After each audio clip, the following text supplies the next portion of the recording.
Welcome back to my channel. তোমাদের সাথে আজকে খুব সহজভাবে ডিমের কোরমা শেয়ার করব। আর আজকে ডিমের কোরমাতে কোনো ধরনের বাইরের মশলা ব্যবহার করব না। প্রথমে 4টে ডিম সেদ্ধ করে নিচ্ছি সামান্য পরিমাণ লবণ দিয়ে।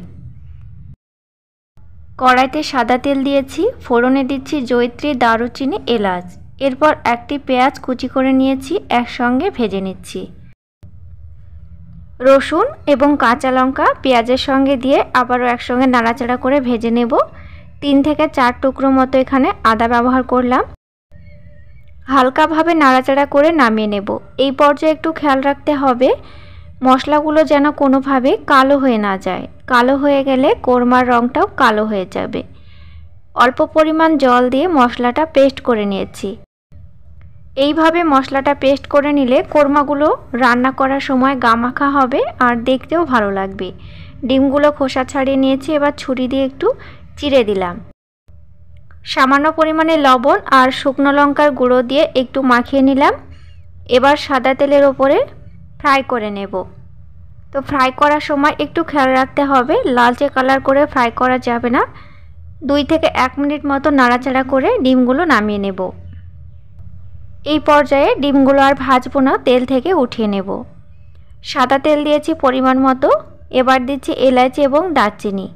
বেটে রাখা মশলাটা দিচ্ছি। নাড়াচাড়া করে মশলাটা কষিয়ে নেব।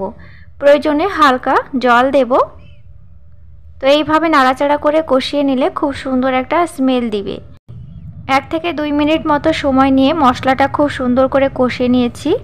এবার উপর থেকে দিচ্ছি খুব সামান্য পরিমাণে জিরা, ধনিয়া গুঁড়ো আর দিচ্ছি গরম মশলা গুঁড়ো আর সামান্য পরিমাণে দেব গোলমরিচের গুঁড়ো।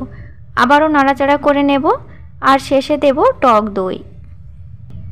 1 থেকে 2 মিনিট মতো সময় নিয়ে মশলাটা কষানো হয়ে গেছে। এবার দিচ্ছি 1 কাপ জল। জলের পরিবর্তে এখানে তরল দুধ ব্যবহার করা যাবে, তবে আজকে জলটা ব্যবহার করছি। এখানে দুধটাও ব্যবহার করা যাবে, তবে দুধটা ব্যবহার করলে টেস্ট আরও বেশি হবে। এবার স্বাদ মতো লবণ দিয়ে নাড়াচাড়া করে রান্না করে নিচ্ছি। লবণের টেস্ট আর ঝালের টেস্ট অবশ্যই তোমরা স্বাদ বুঝে দিয়ে দেবে।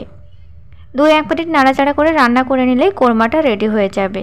ডিমের কোরমা খুব সহজভাবে তোমাদের সাথে শেয়ার করলাম। ওপর থেকে কিছু পেঁয়াজ বেরেস্তা ছড়িয়ে দিয়েছি, এতে দেখতে ভালো লাগবে।